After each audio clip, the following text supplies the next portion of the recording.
Bienvenue mesdames et messieurs à ce nouveau numéro du Journal des Sports, Infosport sur C24+. L'accélération des travaux de réhabilitation du stade Lumumba de Kisangani était au centre des échanges entre le ministre des Sports et Loisirs, François-Claude Kaboulo-Mona Kaboulo, et la gouverneure de la Tchopo, Madeleine Nikomba, ce jeudi 7 septembre 2023 à Kinshasa, venue pour solliciter l'appui du gouvernement central pour la finalisation des travaux. La gouverneure de la Tchopo est repartie satisfaite après avoir reçu les assurances du ministre des Sports et Loisirs sur son accompagnement. Suivez les détails dans ce propos recueilli. Oui, ma présence ici est justifiée par le fait que nous avons à Kisangani la problématique du stade Lumumba qui est actuellement en plein chantier. Et lui, comme patron de sport, patron des infrastructures sportives, nous avons été le voir pour lui donner l'évolution de ses travaux. Actuellement, nous sommes en train de travailler l'heure de jeu. Ça, c'est financé exclusivement par la province. Et donc, nous avons besoin de l'appui du gouvernement central pour finir en totalité tous les travaux, c'est-à-dire les gradins, la clôture et les vestiaires. Ce que nous attendons, c'est l'appui du gouvernement central pour que nous puissions finir les stades, parce que c'est un stade national. Donc la province a commencé parce qu'il fallait stimuler le gouvernement central pour qu'on puisse faire ces stades-là qui est très important. La population de la Tchopo est essentiellement jeune et a besoin d'avoir des infrastructures sportives pour se divertir, mais aussi pour s'entraîner. Exactement, le ministre des Sports nous a rassuré de son appui et de suivi pour que les stades soient complètement réhabilités et que nous puissions avoir les stades d'ici la fin de l'année pour que les jeunes puissent jouer en toute quiétude.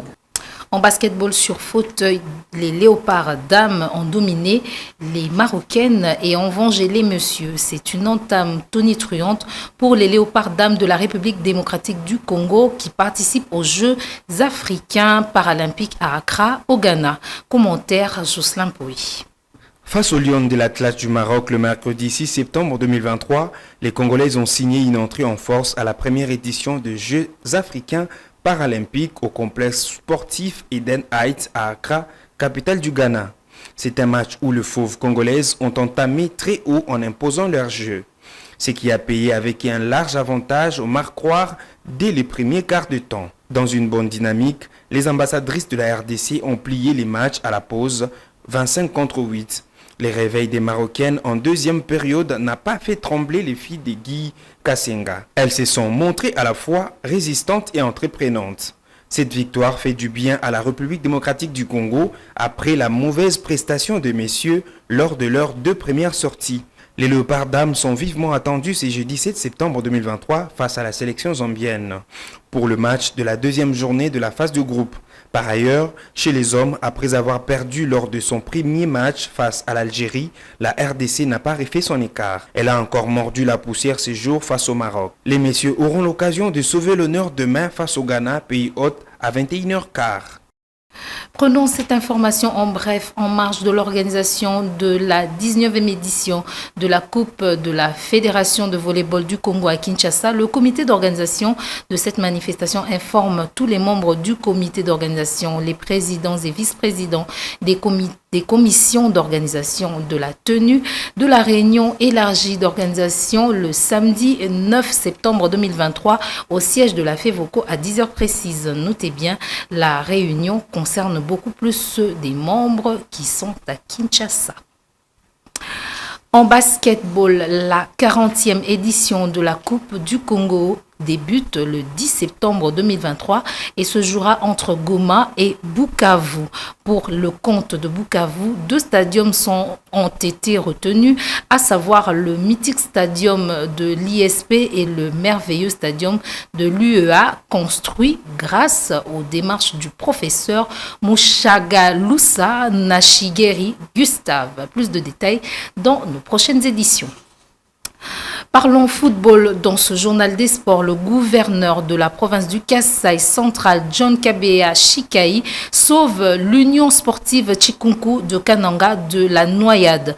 Sommé de payer les frais d'affiliation dans 48 heures à la Linafoot malgré sa présence dans le calendrier de ce championnat, l'équipe de Chikunku a recouru auprès du numéro 1 de la province pour sauver l'équipe du gouffre. Sans tergiverser, Kabeya Shikai a payé une somme importante de $4,000 pour maintenir, bien sûr, l'union dans le calendrier, faute de quoi Chikunku devrait être relégué en seconde division et remplacé par FC Renaissance de Kinshasa qui était prêt à jouer son coup. Notons que le chef de l'exécutif provincial compte encore payer les titres de voyage Kinshasa-Lubumbashi à l'équipe qui représente la province du Kasaï central dans cette compétition. Le vice-président de Chikunku, Berli Bea, en mission en dehors du pays, a salué le geste d'amour posé par le gouverneur John Kabeya Shikai et lui dit grandement merci au nom des hommes et des femmes soutenant les Noirs et Blancs du Kasaï central. Restons au football, mais cette fois en version féminine. Tout dépend du recrutement et de la préparation de l'équipe, a déclaré l'entraîneur Verlude Kangala du FCF Kinshasa ce jeudi 7 septembre 2023 au terrain GD de Lemba après la séance d'entraînement en prélude des préparations du championnat local. Suivez-le au micro de Manassé Nsingi. Oui, tout est dépendre de recrutement, la préparation et l'équipe. Parce que si vous recrutez bien, vous fixez, vous précisez vos objectifs, il n'y a pas un problème. Mais quand vous ratez préparation spécifique générale, vous ratez recrutement, là il faut poser un problème au niveau période compétitive. Oui, bien sûr, championnat d'adversaire à taille Bazali, il faut considérer d'abord l'adversaire à taille. Les problèmes, mais pour continuer au travail, parce que l'objectif est il faut que bima premier et puis que la Coupe du Congo pour nous aucun des Coupe d'Afrique. Oui, les résultats sont bien comme dans le lobby, les résultats bien tout et dépendre de la recrutement, de la préparation. Parce que tant que comme dans le championnat, c'est ça le rôle d'entraîneur objectif et il faut qu'on amène l'équipe à performance au niveau du championnat. Bon, nous avons joué à la concentrer, à la motiver, en tout cas pour remporter le championnat haut. Bon, jusqu'à présent, nous avons débuté la préparation spécifique, préparation spécifique, partie préparation physique générale, partie spécifique. Mais à niveau de la partie générale, jusqu'à présent, nous travaille à quantité, il y a matière d'endurance. Même la partie spécifique. Donc dès lundi, on commence, on doit mettre l'accent sur l'endurance capacitaire et puis circuit technique et puis travail de coordination. Merci beaucoup, coach. Merci beaucoup. Les représentants de la province du Kasaï oriental au championnat national de handisport ont remporté la médaille de bronze, soit la 3e place à l'issue de la compétition organisée à Lubumbashi. De retour en province, ils ont présenté leur titre à la gouverneure intérimaire Julie Kalenga Kabongo dans son cabinet de travail. L'équipe du Kasaï oriental a tenu à partager sa joie avec l'autorité provinciale.